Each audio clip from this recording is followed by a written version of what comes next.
حضرت محمد صلی اللہ علیہ وآلہ وسلم نے فرمایا، یقیناً اللہ تمہاری صورتوں اور اعمال کو نہیں دیکھتا بلکہ وہ تمہارے دلوں اور اعمال کو دیکھتا ہے۔ مومن جو بھی خرچ کرتا ہے تو اس پر اسے اجر ملتا ہے، لیکن اس نے جو خرچ اس مٹی پر زائد از ضرورت کیا اس پر اسے اجر نہیں ملتا۔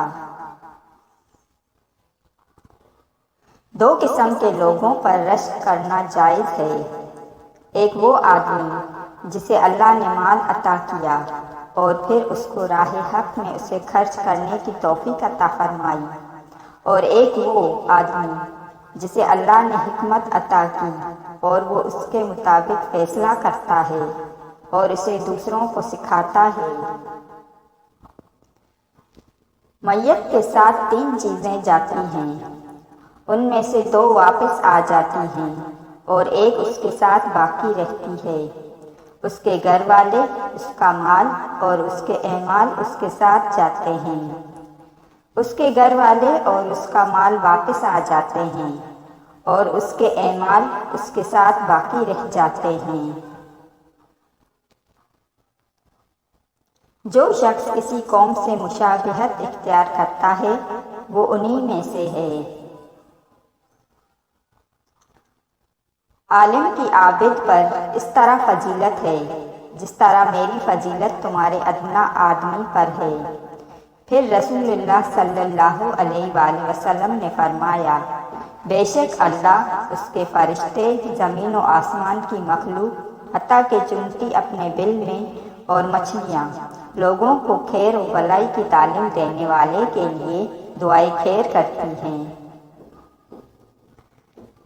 ابن آدم کہتا ہے، میرا مال، میرا مال۔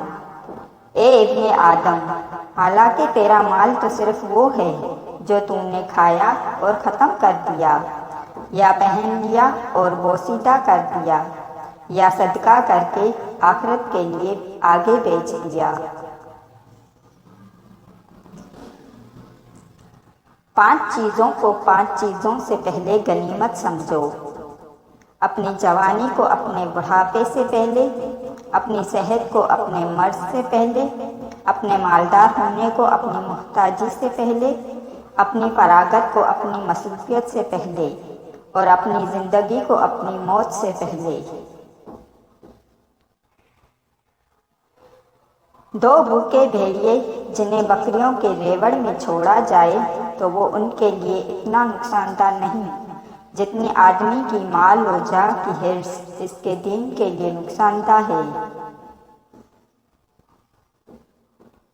ہر امت کے لیے ایک فتنہ، آزمائش و امتحان رہا ہے، اور میری امت کا فتنہ مال ہے۔ جب اللہ کسی بندے کو پسند فرماتا ہے تو اسے دنیا کے مال و منصب سے بچا لیتا ہے، جیسے تم میں سے کوئی اپنے مریض کو پانی سے بچاتا ہے۔